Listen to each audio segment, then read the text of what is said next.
नमस्कार। आप में से बहुत सारे दर्शकों को ये तो मालूम ही होगा कि बृहस्पति जी अपनी राशि बदल चुके हैं। बृहस्पति जी 20 नवंबर को कुंभ राशि में आ गए हैं। यहाँ पर वह लगभग 143 दिन यानी कि 5 महीने के आसपास रहेंगे। मतलब ये गोचर 13 अप्रैल 2022 तक रहेगा। अब हम ये सोच सकते हैं कि बृहस्पति जी के गोचर पर हम इतनी इम्पोर्टेंस क्यों दे रहे हैं।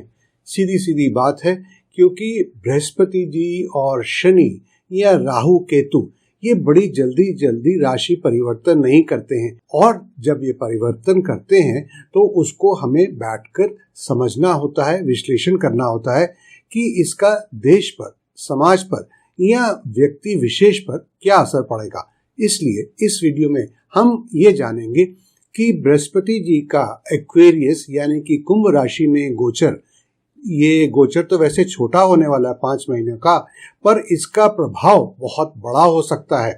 तो ये गोचर का देश पर, समाज पर क्या प्रभाव लेकर आएगा और उसके साथ ही साथ सभी 12 राशियों वालों पर क्या प्रभाव आ सकते हैं। तो आइए शुरू करते हैं। सबसे पहले ये देखते हैं कि देश या समाज के लिए ये गोचर कैसा रहेगा। देखिए, अब इस गोचर के साथ साथ बृहस्पति जी का अपनी नीच की राशि में गोचर समाप्त हो गया है। इसलिए अब बृहस्पति जी पहले से अधिक और बेहतर रिजल्ट्स दे सकेंगे। दूसरा, एक्वेरियस को अगर हम ध्यान से देखें यानी कि कुंभ राशि को, तो ये राशि स्थिर राशि है। बृहस्पति जी का ये गोचर जो रिजल्ट्स देगा वह काफी समय तक रहने वाला है, और अब ये रिजल्ट अच्छा होगा या बुरा, इसको समझना बहुत मुश्किल नहीं है। बृहस्पति जी, जैसे कि आप जानते ही होंगे, एक एक्सपेंशन का बेनिफिक प्लैनेट है, और ये जुड़ा हुआ है शादी से, मांगल्य कारकों से, और स्त्रियों के केस में खास तौर पर ये पति यानी कि सुहाग को भी दर्शाता है। उसी तरह से ये रिलीजन और स्पिरिचुअलिटी की तरफ भी इशारा करता है। और उधर एक्वेरियस शनि देव की राशि है, जिसके बारे में हम बात कर चुके हैं। ये स्थिरता प्रदान करते हैं। तो अब आप समझ गए ना कि आने वाले गोचर के प्रति हम अच्छी उम्मीदें रख सकते हैं। चलिए अब बात करते हैं कि बृहस्पति जी का ये गोचर अलग अलग राशियों के जातकों पर क्या प्रभाव डाल सकता है। शुरू करने से पहले मैं आपको ये बता दूं कि ये वीडियो चंद्र राशि पर आधारित है, और अगर आप अपनी राशि नहीं जानते हैं तो कोई बात नहीं, बड़ी आसानी से आप जान सकते हैं। इसके लिए हमने बहुत पहले से ही एक वीडियो अपलोड किया हुआ है जो बहुत पॉपुलर भी हो चुका है। आप उस वीडियो को देखकर अपनी राशि जान सकते हैं। दूसरी बात कहना चाहूँगा कि इस वीडियो में मैं लंबे लंबे या मुश्किल श्लोक या ज्योतिष के टर्म्स नहीं इस्तेमाल करूँगा।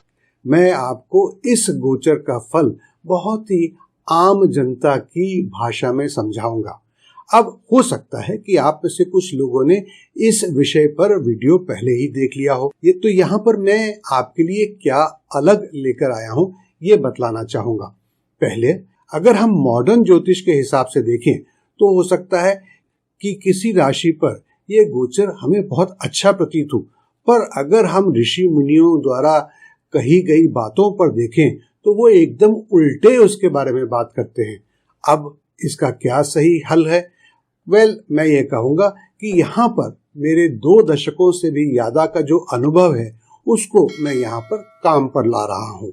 तो इसलिए ये वीडियो हो सकता है बाकी वीडियो से आपको अलग लगे। तो सबसे पहले बात करते हैं मेष राशि की। मेष राशि का मतलब है, ये उन जातकों के लिए सेक्शन है जिनकी जन्म के समय जो कुंडली बनी थी उस समय चंद्रमा मेष राशि में था। अब आपकी कुंडली के हिसाब से जुपिटर यानी कि बृहस्पति आपके 11वें भाव में गोचर कर रहे हैं, और ये बहुत सारे लोग जानते हैं कि 11वां भाव मटेरियलिस्टिक गेन्स का है। तो हम ये उम्मीद करेंगे कि आने वाले 5 महीनों में आपको मटेरियलिस्टिक गेन्स हो सकते हैं।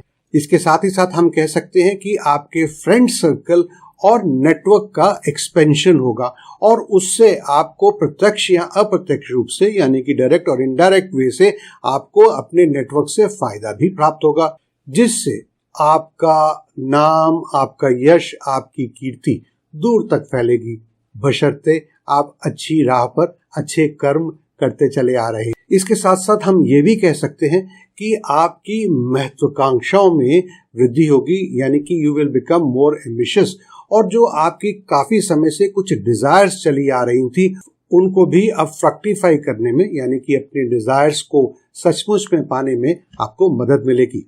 साथ ही आपका आपके छोटे भाई बहनों के साथ भी प्यार बढ़ेगा। जीवन साथी के साथ आपके संबंध मधुर होंगे ही, और आप में से जो जातक बिजनेस में हैं और वो भी पार्टनरशिप बिजनेस में हैं, उनके संबंध अपने बिजनेस पार्टनर्स के साथ और अच्छे होंगे। कुल मिलाकर हम कह सकते हैं कि यह गोचर मेष राशि के जातकों के लिए अच्छी खबर लाया है। अब बात करते हैं वृषभ राशि के बारे में। वृषभ राशि के जातकों के लिए ये 5 महीने ठीक ठाक ही रहेंगे।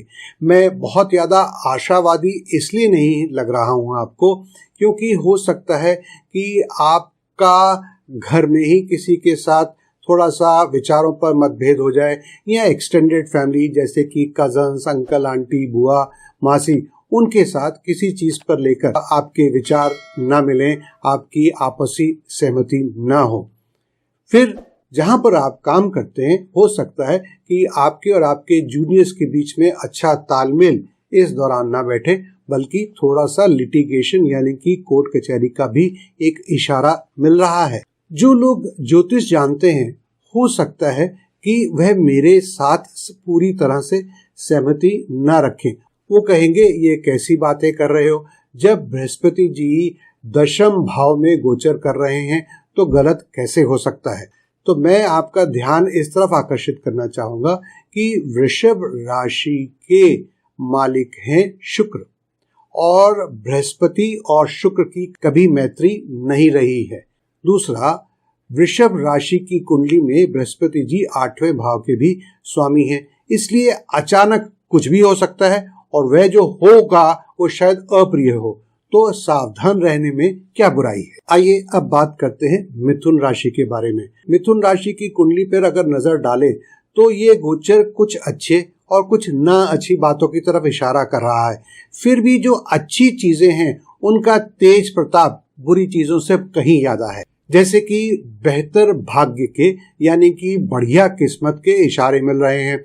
हो सकता है कि आपका भगवान के प्रति आस्था विश्वास बढ़े, आपकी रुचि धर्म और आध्यात्मिक मामलों में और ज्यादा बढ़ जाए। इसके साथ ही साथ आपके छोटे भाई बहनों के साथ संबंध और बेहतर होंगे, बल्कि दृढ़ और मजबूत होंगे। मिथुन राशि के कुछ जातक लंबी यात्राएं भी कर सकते हैं। तो कुल मिलाकर अगर इन 5 महीनों में आप बढ़िया तरीके से बढ़ते जाते हैं और जो अपॉर्चुनिटीज यानी कि सुअवसर आपको मिलते जाते हैं, अगर आप उनको इनकैश करते चले जाएं तो ये 5 महीने आपके लिए बहुत अच्छे होंगे। चलिए अब चलते हैं स्वयं चंद्रमा की राशि की तरफ, यानी कि कर्क। जैसे कि आप में से बहुत सारे लोगों ने देख ही लिया होगा कि इस समय कर्क कुंडली में बृहस्पति जी का गोचर अष्टम भाव में चल रहा है, तो इसलिए हम इसे बहुत शुभ संकेत वाला गोचर नहीं मान सकते हैं। सीधे सीधे शब्दों में इन 5 महीनों की अवधि में कर्क राशि के जातकों को थोड़ा सावधान रहने की जरूरत है। अब आप पूछेंगे कि किन चीजों को लेकर सावधान रहने की जरूरत है, तो मैं आपको बताता हूँ। हो सकता है धन हानि हो सकता है मान हानि हो, और शायद व्यक्ति थोड़ा सा अगर सावधान नहीं है तो चरित्र हानि भी हो सकती है। पर यहाँ पर हम विचार कर सकते हैं कि क्या सभी के साथ इतना बुरा होने वाला है? जी नहीं। अगर तो जिन जातकों की कुंडली में उनके 6, 8वें या 12वें भावों के स्वामियों की दशा यानी कि महादशा या अंतरदशा चल रही है, फिर तो अति सावधान हो जाइए। वो भी तब अगर उन ग्रहों का बृहस्पति जी के साथ कुछ संबंध बन रहे हैं। पर अगर सिर्फ बृहस्पति जी का गोचर है और 6, 8, 12 भावों के स्वामियों की दशा नहीं चल रही है तो इतना असर शायद नहीं पड़ेगा। फिर भी सावधानी तो रखनी ही पड़ेगी। अब बात करते हैं सिंह राशि के जातकों के लिए। मैं जो कहने जा रहा हूं उसको सुनकर सिंह राशि के जातकों और उनके सगे संबंधियों को अति प्रसन्नता होगी, क्योंकि ये गोचर उनके लिए बहुत सारे शुभ समाचार लेकर आया है। शुरुआत करते हैं पर्सनल डेवलपमेंट यानी कि सेल्फ डेवलपमेंट से। तो इनको बहुत सारी अपॉर्चुनिटीज मिलेंगी अपने व्यक्तित्व को विकसित करने के लिए। इसके साथ ही साथ इनकी महत्वाकांक्षाएं बढ़ेंगी और साथ ही इनकी बहुत सारी इच्छाएं भी पूरी होंगी। और एक और मजेदार बात आपको बताऊं कि अपने छोटे भाई बहनों के सामने, समाज में, अड़ोस पड़ोस में इनकी छवि बेहतर और ऊपर उठकर आने वाली है। बस और क्या चाहिए, काम करिए और सुअवसरों का लाभ उठाइए। अब बात करते हैं कन्या राशि की। तो जिन लोगों का चंद्रमा जन्म के समय कन्या राशि में था, वीडियो का ये सेक्शन उनके लिए है। अब मेरे पास उनको देने के लिए कोई बहुत सारी अच्छी खबरें नहीं है, तो रुकिए, इसका यह मतलब नहीं है कि आप इस सेक्शन को स्किप कर जाएं। नहीं, मेरे पास आपके लिए कुछ जरूरी खबरें हैं। सबसे पहली खबर यह है कि इस समय के दौरान अपने जीवन साथी और अपने बिजनेस पार्टनर का हमेशा यह मतलब नहीं होता कि आप पार्टनरशिप में ही बिजनेस कर रहे हैं। नहीं, आप किसी ऑर्गेनाइजेशन में हो सकते हैं, किसी प्रोजेक्ट पे काम कर रहे हो सकते हैं, और यहाँ पर आपका को पायलट मतलब आप दोनों लोग एक टीम के रूप में उस प्रोजेक्ट को हेड कर रहे हैं, तो उसको भी आप पार्टनर कह सकते हैं। तो आपको उनके प्रति अपने रवैये को और उनके रवैये को आपके प्रति इस सब से सावधान रहना होगा, क्योंकि डर है कि कुछ केसेस में झगड़ा और बाद में लिटिगेशन, कोर्ट केस वगैरह जैसे मामले भी सामने आ सकते हैं।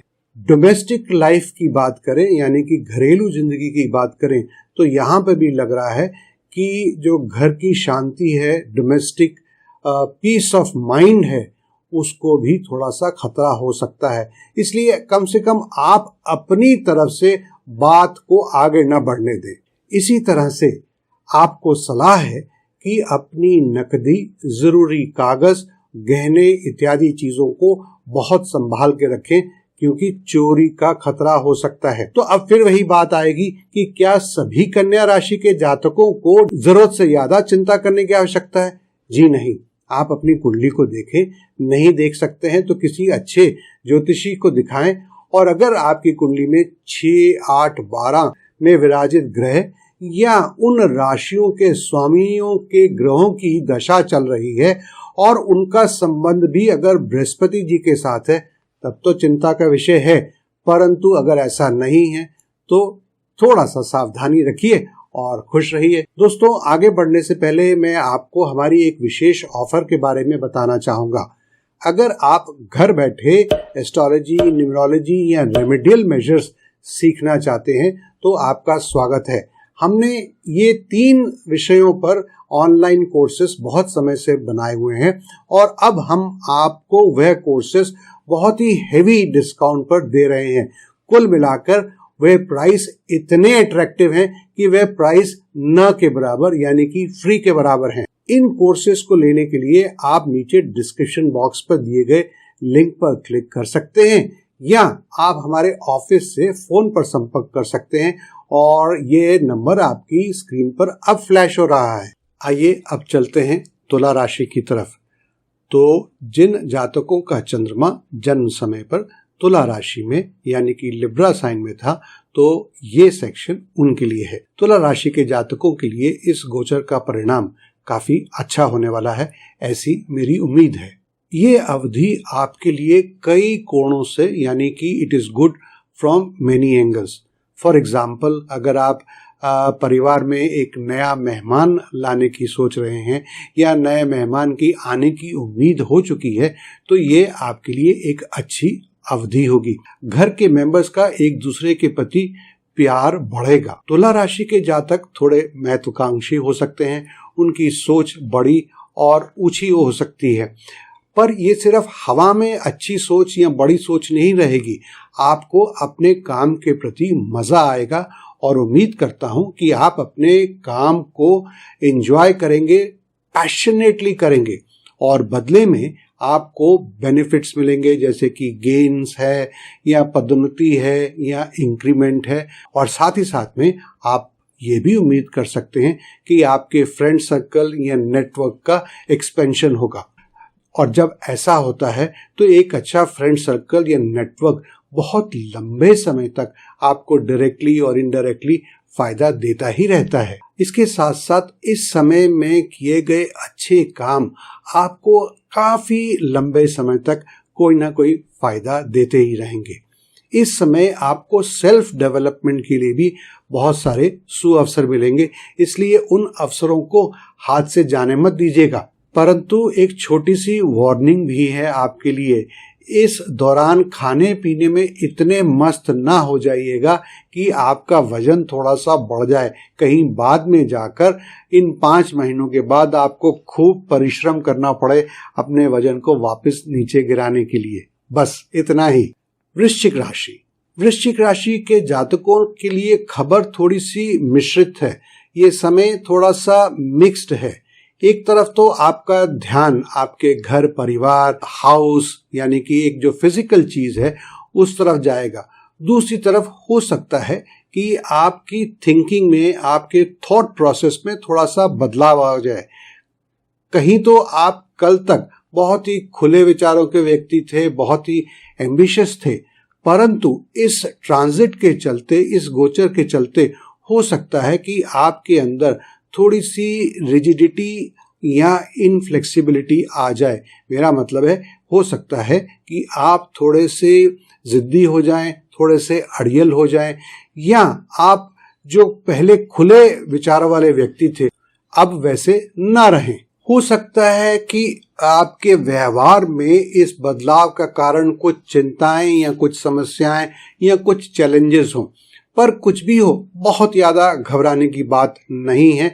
जैसे कि मैंने कहा कि ये 140 दिनों का समय है, लगभग 5 महीने का, ये भी गुजर जाएगा। बस थोड़ा सा ध्यान रखें। बात करते हैं धनु राशि की, यानी कि सेजिटेरियस। तो ये बृहस्पति जी का अपना साइन है, और जो लोग थोड़ी सी कुंडली देखना जानते हैं वो ये समझ गए होंगे कि इस वक्त बृहस्पति जी अपने से तृतीय भाव में गोचर कर रहे हैं। ये कुछ बहुत बढ़िया समाचार नहीं लेकर आया है, क्योंकि हो सकता है तृतीय भाव में गोचर के कारण कुछ छोटे मोटे चैलेंजेस आए, छोटी मोटी रुकावटें आए, छोटे मोटे रोड ब्लॉक्स आए, साथ ही थोड़ा शारीरिक कष्ट भी हो सकता है। मैंने थोड़ा शारीरिक कष्ट कहा है, मैंने कोई लंबी चौड़ी डराने वाली बात को नहीं देखा है आपकी कुंडली में। ऐसे ही आपका अपने भाई बहनों के प्रति प्यार तो बढ़ेगा, परंतु हो सकता है कि आपसी सहमति में कहीं ना कहीं कमी रह जाए। जैसे कि मैंने बार बार कहा इस वीडियो में, बहुत चिंता की बात नहीं है अनटिल एंड अनलेस 6, 8, 12 भावों के स्वामियों के ग्रहों की महादशा का समय है, नहीं तो ये समय गुजर दीजिए, जस्ट लाई लो। मकर राशि, ये गोचर मकर राशि की कुंडली के दूसरे भाव में हो रहा है। अब ये तो बहुत ही अच्छी बात होगी अगर मैं आपको बताऊं कि दूसरा भाव जो है वो धन संपत्ति और बड़े परिवार को दर्शाता है। अंग्रेजी में बोलूं तो it represents wealth, money, prosperity, savings etcetera. तो है ना बड़ी खुशी की बात। तो आप ये उम्मीद कर सकते हैं कि घर परिवार में अच्छी खबरें होंगी, आपकी सेविंग्स में, आपकी वेल्थ में, आपकी इन्वेस्टमेंट्स में बढ़ोतरी होगी। अब जब धन आपके पास आएगा तो इसके आगे भी हम कह सकते हैं कि आप बढ़ चढ़कर जरूरतमंद लोगों की मदद करेंगे या आप किसी चैरिटेबल ऑर्गेनाइजेशन को दान पुण्य करेंगे। कुल मिलाकर हम कह सकते हैं किस्मत आपका साथ देगी। तो एंजॉय करिए इस पीरियड को। बात करते हैं कुंभ राशि की। तो ये तो हम देख ही रहे हैं कि ये गोचर स्वयं कुंभ राशि में है। तो अगर चंद्र कुंडली बनाई जाए तो ये गोचर प्रथम भाव में ही हो रहा है। तो अगर हमने ज्योतिष नई सीखी है तो हम बहुत खुश होंगे कि मेरे फर्स्ट हाउस में जुपिटर का ट्रांजिट हो रहा है। नहीं, अगर हम पुरानी किताबों को पढ़ें, ऋषि मुनियों द्वारा दिए गए श्लोकों को देखें तो इन्होंने इस गोचर को बहुत बढ़िया नहीं माना है। पर अगर आप मेरे अनुभव से जाएं तो मैं कहूंगा ये मिश्रित होगा। हाँ, आपको किसी गवर्नमेंट डिपार्टमेंट जैसे कि इनकम टैक्स है या कोई और है, हो सकता है वहां से कोई पुरानी चीज को लेकर नोटिस आ जाए या कोई पुरानी डिमांड उठकर सामने आ जाए जिसकी पेमेंट आपको अभी करनी पड़ेगी। तो इसलिए देख लीजिए कहीं आपने ऐसा तो नहीं है कि किसी वर्ष का इनकम टैक्स रिटर्न फाइल नहीं किया है या कोई पुरानी गवर्नमेंट की पेमेंट आपके द्वारा छूटती जा रही है। आप अपने चार्टर्ड अकाउंटेंट से इस बारे में बात कर सकते हैं। इसी तरह से अगर आप जॉब में हैं और आपको नई ऑफर आई है तो आपको मुबारक हो, पर अगर हो सके तो इस पर डिसीजन थोड़े समय के लिए टाल दीजिए। और अगर आप बिजनेस में हैं तो आपको किसी कंपनी से कुछ कोलैबोरेशन की, ज्वाइंट वेंचर की या हैंडशेक की कोई ऑफर आती है तो उसके साथ भी वही बर्ताव करिए, यानी कि उसको सोचिए, समझिए, परखिए और उस डिसीजन को थोड़े समय के लिए आप टाल दीजिए। अब चलते हैं आखिरी राशि यानी कि मीन राशि यानी कि पाइसेस के लिए ये गोचर बदलाव लाने वाला है। इसके एक से ज्यादा कारण मैं देख रहा हूं। चूंकि मीन स्वयं बृहस्पति जी की राशि है और इस वक्त बृहस्पति जी अपनी राशि से 12वें भाव में गोचर कर रहे हैं, तो इसका असर आपके स्वास्थ्य के ऊपर या जिस स्थान पर हैं उसके ऊपर आ सकता है। मतलब आपको स्थान परिवर्तन करना पड़ सकता है या आपकी सेहत पर थोड़ा सा इसका असर आ सकता है। अब स्थान परिवर्तन को लेकर चिंता की बात नहीं है, क्योंकि हो सकता है कि ये स्थान परिवर्तन या फिर आपकी जॉब का परिवर्तन हो सकता है कि आपके लिए बहुत फायदेमंद हो। साथ ही में मैं ये भी देख रहा हूं कि खर्चे बढ़ सकते हैं, पर ठीक उसके साथ ही मैं जल्दी से कहूंगा कि ये खर्चे विपरीत दिशा में नहीं बल्कि शुभ कार्यों में हो सकते हैं, जैसे जन्मदिन, किसी धार्मिक कार्य या किसी बड़े रिलीजियस या स्पिरिचुअल ऑर्गेनाइजेशन को डोनेशन देना इत्यादि इत्यादि। फिर भी बढ़े हुए खर्चों और स्वास्थ्य के प्रति आपको सावधान रहने की जरूरत है। इसे नजरअंदाज ना करें, तभी आप जिंदगी का मजा लेंगे। तो दोस्तों, ये था मेरे द्वारा बृहस्पति जी के गोचर का इन 12 राशियों पर अनुमानित प्रभाव। आप क्या सोचते हैं? मुझे नीचे कमेंट बॉक्स में जरूर लिखकर बताइएगा। मिलते हैं एक और नए वीडियो में।